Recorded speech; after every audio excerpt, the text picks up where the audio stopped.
Hello and welcome. My name is Raj Basood. I'm a consultant psychiatrist based in private practice in Harley Street, and I'm delighted to be joined today by Professor Russell Foster. And we are at the annual Congress of the Royal College of Psychiatrists, and I was somewhat startled to discover that Russell Foster, although a professor at the University of Oxford, is not actually a psychiatrist. So I was bemused to discover him lecturing to thousands of psychiatrists here at the conference. So Russell, you're not actually a psychiatrist. What are you? Well, my formal title is a professor of circadian neuroscience and director of the Sleep and Circadian Neuroscience Institute. I would classify myself as a neuroscientist, working very closely with a lot of psychiatric colleagues at the University of Oxford and indeed around the world. Now, you've been talking about this fascinating subject of sleep. Why do we sleep? And the biology of sleep and the brain science that lies behind sleep. And we know that sleep problems are a very common problem indeed in the community. Before we get into that, I was very interested to discover that, in fact, your background is in zoology. So how did you get from zoology to sleep? Well, I've always been fascinated in rhythmic systems, the sleep-wake cycle, the circadian cycle, and indeed seasonal cycles, and how they're generated within the central nervous system, and really critically how they're regulated by the light-dark cycle. So the biological clock, circadian rhythms, to be of any use at all, have to be set to the external world. And it's the dawn-dusk cycle that detects that, and it's the dawn-dusk cycle that is detected and regulates internal time. And in fact, I suppose one of our major contributions has been the discovery that the eye has a third light-sensing system within the retina. The classical rods and cones, of course, generate our image of the world and sense of vision, but you can lose all of those cells as a result of genetic disease and still regulate internal time. And it turns out that there's a third receptor based upon the ganglion cells. And the ganglion cells form the optic nerve, and about 1 out of every 100 of those is directly light-sensitive, providing brightness information to regulate internal time. And I suppose it's that sort of mechanistic understanding of how these systems are regulated and generated that really gets me out of bed in the morning. So this light-dark cycle, the fact that a day and there's a night, the planet turns and the sun disappears and then it comes back again, is a very important part of our environment. It's an ancient part of our environment that we've adapted to. That's what you're referring to, all this, by the light-dark cycle. Exactly, yes. And in fact, even the most primitive forms of life on Earth seem to have an internal biological clock, which is set to the external light-dark cycle. And the question is, why do we have a clock? Why don't we just respond to environmental change? And the key thing is that the light-dark cycle is so profound and adds such complexity to our world. So, for example, the sorts of sensory systems that you need to function during the day often won't work at night. And so, in a sense, much life... sorry, that's awful. I mean, we can do that in a slightly different way. What's the feed-in for that? That was about light and dark, and we've evolved into it. What's extraordinary is that essentially even the most primitive forms of life have an internal clock, which is set to the external world. What a clock provides is essentially the ability to anticipate. It can anticipate predictable events with the environment. So in us, for example, in anticipation of sleep, metabolic rate goes down, core body temperature goes down, our sensory modalities begin to sort of go into the quiescent state. And in anticipation of getting up in the morning and the new dawn, all of that biology is reversed, so that when dawn arrives, our biology is then able to allow us to function optimally within that new environment. And so we are very different creatures during the day and the night, and this clock allows us to fine-tune physiology and behaviour to the varying demands of activity and rest. Now, that's a very important point. I want to just stay on a little bit about why we have a clock as opposed to why we just don't detect the fact there's light and dark and then respond instantly. So the example I like to use, and you're the expert, so you're going to slap me down for this, is the thermostat at home. In other words, it starts warming up the house before you get home, because if you just got home and switched the heating on, the house would be freezing for a while. So it anticipates the fact you're coming home, so it starts the process going, so it warms up the house before you get home, hence the need for a clock in the thermostat, and then it switches the stuff off before you leave, because there's no point switching it off just as you leave, because you waste a lot of heat that way. That's a perfect analogy. Yes, absolutely right. Yeah. Okay, so the other point, of course, is that the point you made in the lecture you've just given is that we're not adapted to function at night. So what's really interesting is that it was dangerous for us to be out at night. So therefore what happened was maybe the system began to develop that it made sense to be quiescent and out of harm's way. And then other stuff may have got added on to that period of time. I thought you were hinting at that in the talk. Yes, exactly. So the big question, the biggie, why do we sleep?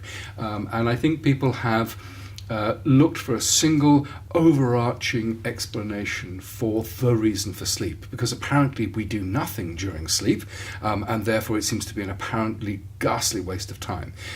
However, it isn't. So if we think about ancient life on Earth, all life would have had to have made an evolutionary decision to be optimally effective either during the light or the dark. No species can function effectively across the entire 24-hour day. Evolution will favour the specialist over the generalist. So once you've evolved those specializations that allow you to be, let's say, day active, you've got the visual system that works beautifully, and you've got all of those other things that allow you to function during the day, then if you were to be active at night, then you'd be somebody's lunch. So once you've made an evolutionary decision to essentially be active at a particular time of day, it makes an awful lot of sense then to not move through an environment to which you're poorly adapted. So you have a cycle of activity and rest. Then, of course, you have to have a whole host of critical housekeeping functions. So if you've built up a whole bunch of metabolic waste during the day, during the active phase, you package it up and get rid of it during the inactive phase. If, like humans, you've got a fantastic cortex which is bringing in all this information that needs to be laid to memory and indeed needs to be processed in an appropriate manner.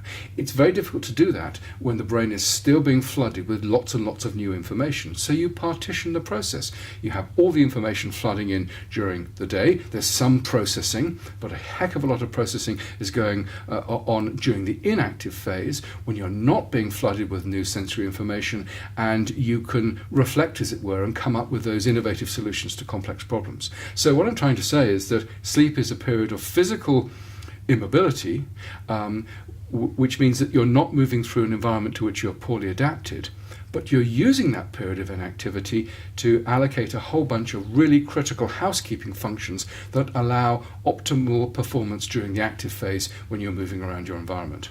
So that's another very important concept that gets neglected, which is the notion that sleep has a purpose, because it looks to the uneducated eye that not much is going on. But actually, it's very purposeful, and therefore that means that if it gets interrupted or doesn't function well for some reason, or you don't get enough sleep, these purposes are going to get disruptive, and it could be seriously bad for you. Yes, for so long, sleep was regarded this sort of indulgence and a luxury, and essentially nothing much was going on. But now we know that so many important processes are going on. We've touched on memory consolidation, the processing information, but also the clearance of toxins, beta amyloid. There's some very nice studies showing that beta amyloid, which of course is associated with dementia and Alzheimer's, is actually cleared primarily during the sleep phase. There's the rebuilding of metabolic pathways. And so incredibly important things are going on which allow daytime functioning.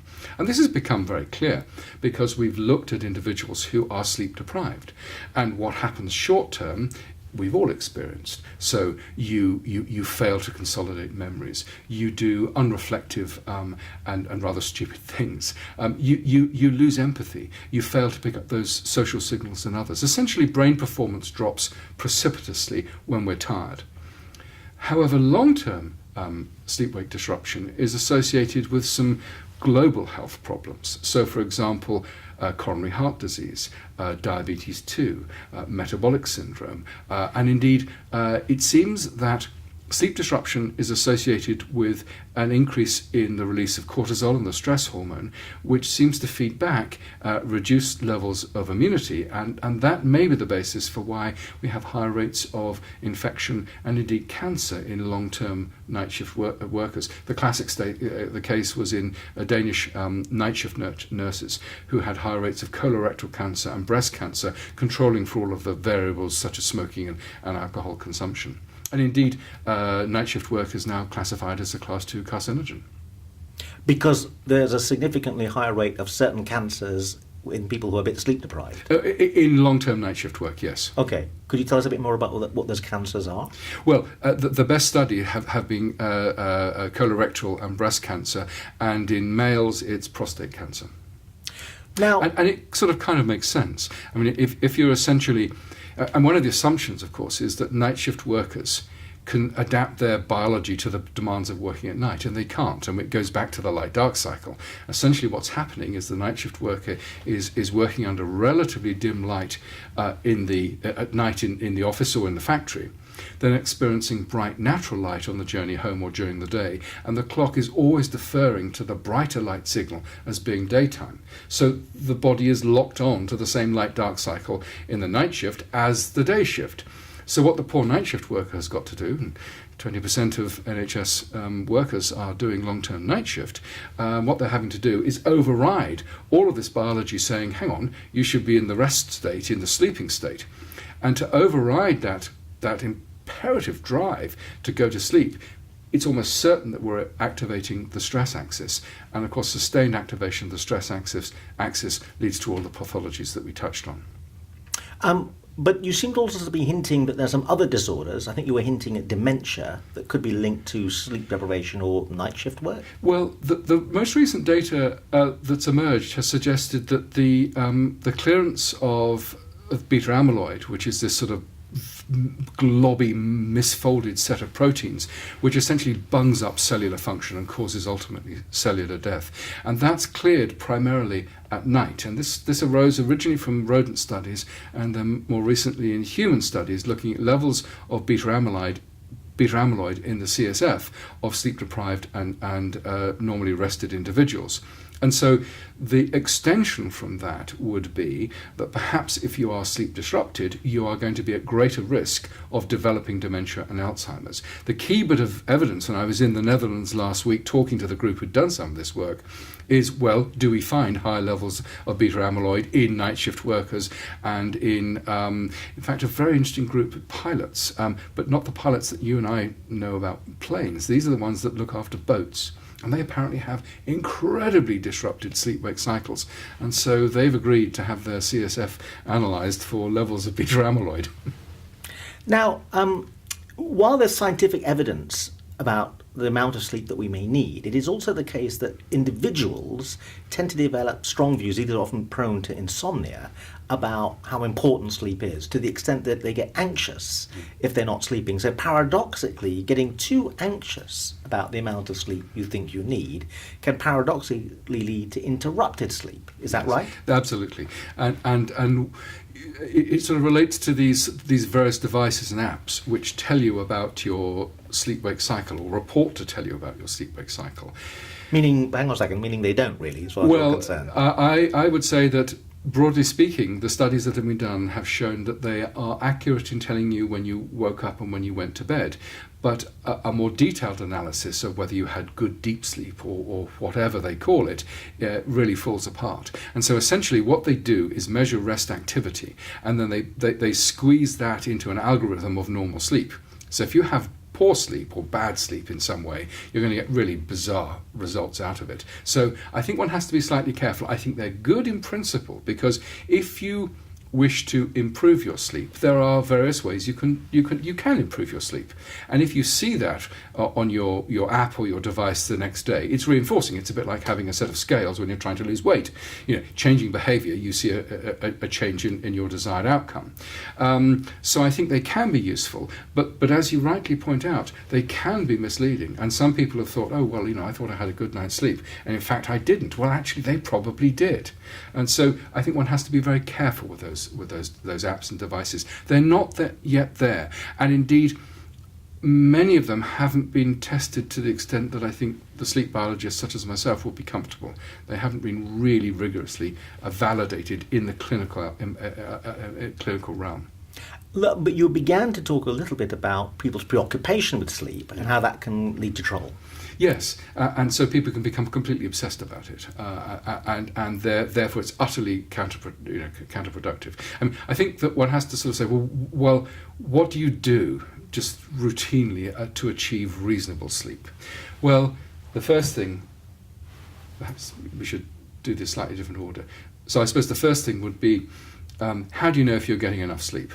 And that's relatively straightforward. If you need an alarm clock to get you out of bed in the morning, or a partner or somebody else to get you out of bed in the morning, that's a good sign that you're not waking naturally from the sleep-wake cycle. If it takes a long time to wake up, if you're driving the waking day with caffeine or nicotine from cigarettes, if you're then oversleeping hugely at the weekends, or you'll notice this most particularly when you go on holiday, and you'll see that you then start to oversleep, and essentially this will unmask your internal sort of normal sleeping pattern. If you're doing overly impulsive things, if you're irritable, and so listening to your friends, family, colleagues about changes in behaviour is very important about sleep. All of these things suggest you're not getting enough sleep. So what do you do? Before you move on to that, one other thing I thought came out of one of the talks in the presentation was being a passenger in a car. If you're a passenger in a car for a period of time and then naturally tend to fall asleep, then that was a sign maybe. I thought that was a very interesting one. I think that's a really good point. And in fact, what I forgot to add was that if you need a nap in the afternoon, that's also a sign that you're not getting enough sleep. Many teenagers, for example, who are going to bed very late, but the alarm clock is driving them out of bed in the morning, have hugely shortened sleep. So they wake up tired, they struggle through the school day, they get home at 3-4 o'clock, then they have a 1 or 2 hour nap, which of course then hugely drives back the sleep pressure, which means they then go to bed much later the following night. So napping, 20 minutes, lunchtime can actually improve your functioning during the second half of the day. But if it's a longer nap and you become dependent upon these naps, it can be completely counterproductive, because what a nap will do is push back the sleep pressure and delay sleep onset. Okay, and then you're going to talk a little bit about what to do about it if it turns out you are sleep deprived. So what are the key things that one should do?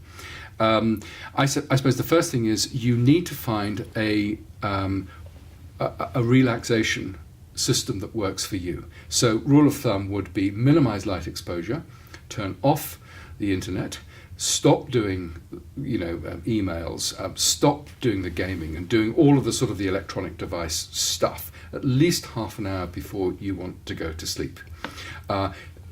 And do things that are not work related, so listening to music or reading a few pages of a novel or something. Find that spot which you find relaxing, and you can then get into the mindset of going to sleep. And it may well be that you'll develop certain habits and tricks that you'll associate with falling asleep. So, for example, some people use odours. So lavender on the pillow is something that they associate with going to sleep, and therefore it's sort of a reinforcing signal.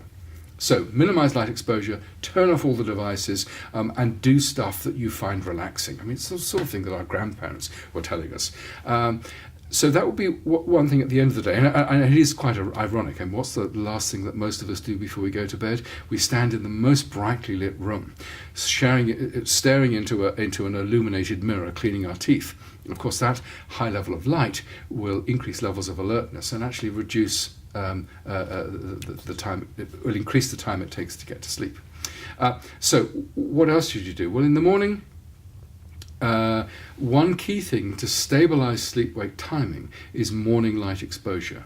The biological clock is set to the light-dark cycle, but it's morning light that is the most effective for humans. And so if you can get out, take a run outside, do exercise outside under bright light conditions, that is helpful in setting the clock.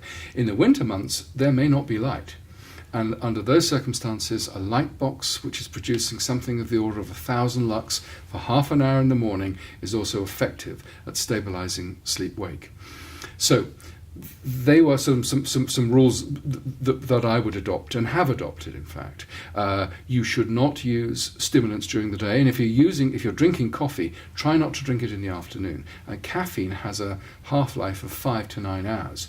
So a cup of coffee late in the day will delay sleep onset at night for many people. And some people are exquisitely sensitive to caffeine. And again, you need to assess if you're one of those people or not.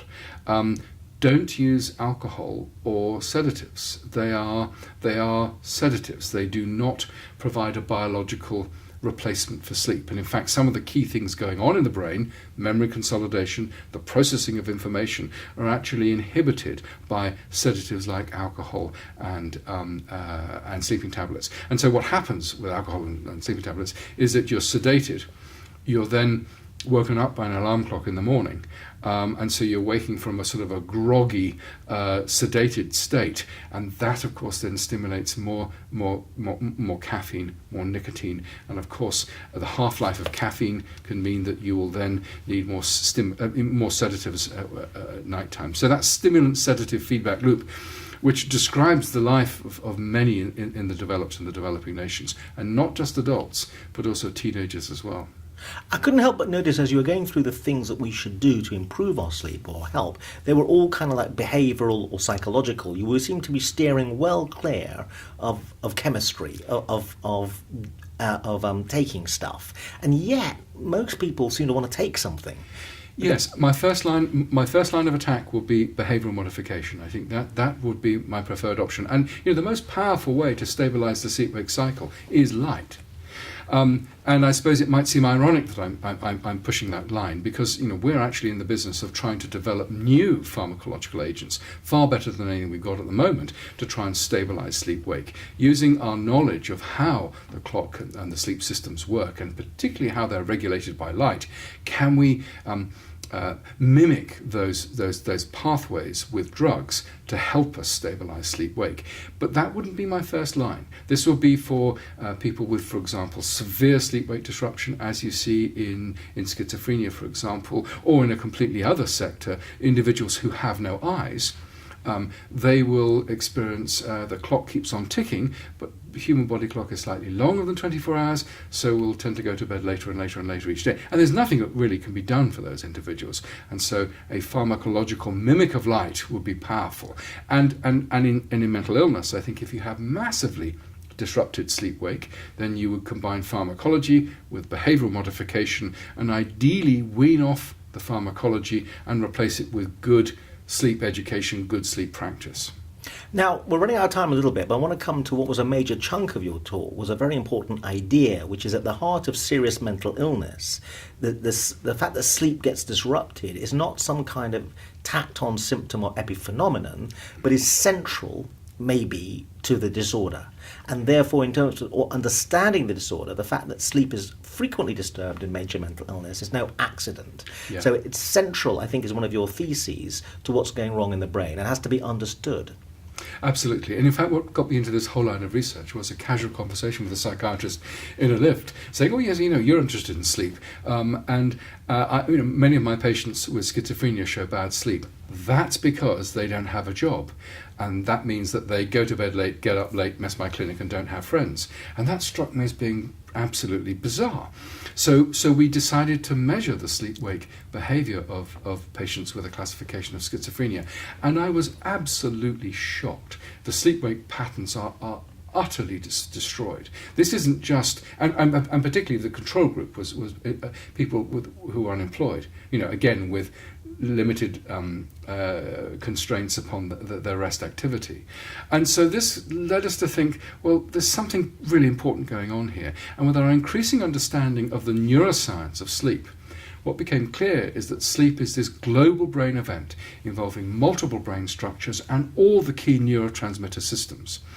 And we reasoned that if you have a defect in a neurotransmitter system that predisposes you to some form of mental illness, because sleep draws from all the neurotransmitter systems, it will at some level affect the sleep-wake cycle. So there will be, at its core, a potential overlapping set of circuits and systems that are common to both the sleep-wake generation and normal mental health. And we now have overwhelming evidence for that. So genes which have been linked to mental illness, which when mutated in a mouse, disrupt their sleep-wake patterns. And interestingly, many of the clock genes, the genes that make up the molecular clockwork, are now, and modifications, polymorphisms in those genes are turning up as being strongly related in some cases to mental health conditions. So we have that evidence. Now, clearly, bad sleep may exacerbate the mental health status, and the mental health status may exacerbate the poor sleep, but it's not just chicken and egg. There's a core overlap at between the two systems, which can be further modified by poor sleep modifying schizophrenia, let's say, and schizophrenia modifying poor sleep. For that reason, one of my favourite questions when I see patients and we're wondering whether something's beginning is to ask them about their sleep. In my personal anecdotal clinical opinion, sleep disturbance is a very early sign of problems. I think that's absolutely right, and certainly in areas of depression, the best predictor of a first episode depressive event or recurrent depression is a change in the pattern of sleep-wake. And my fantasy is that we'll use, we were talking about devices earlier, there will be devices that we can use to measure sleep-wake. They'll talk to a smartphone, and we can monitor in the community individuals who are vulnerable, let's say, because they have schizophrenia or bipolar. We can look at their sleep-wake, and if we start to see a change in the pattern, they can be called up and brought in, and essentially you can get in before this slides into a pathological state. So I think that sleep-wake is a very good metric of potentially of mental health status, because sleep-wake, because it's a global brain event, it's a wonderful metric of overall brain health. One final question. People walk around this idea that 8 hours of sleep is the correct amount. Am I right in saying there's huge, massive human variability? And the issue isn't to try to achieve sleep that you've read somewhere about a requisite amount. It's what's suitable for you, what works for you. And you can look for some of the signs we've discussed already that indicate you are maybe not getting enough sleep, or maybe you are. But to go to a number as the correct way of working it out is wrong. It's about how it impacts your daily function. Absolutely, and I think one just needs to listen to one's own sleep needs. Some people can genuinely get by on 6 hours. I suspect very few can biologically exist below 6 hours. They may think they can, and some people need up to 9 hours. And it's essentially sort of listening to one's sleep needs and prioritizing them. So many of us, who need 9 hours feel that this is somehow pathological or bad for me. Well, it isn't, if that's what you need. And we're beginning to understand why some people have long sleep duration versus short duration, because of understanding the fundamental mechanisms that generate sleep-wake. Professor, thank you very much indeed. Great pleasure.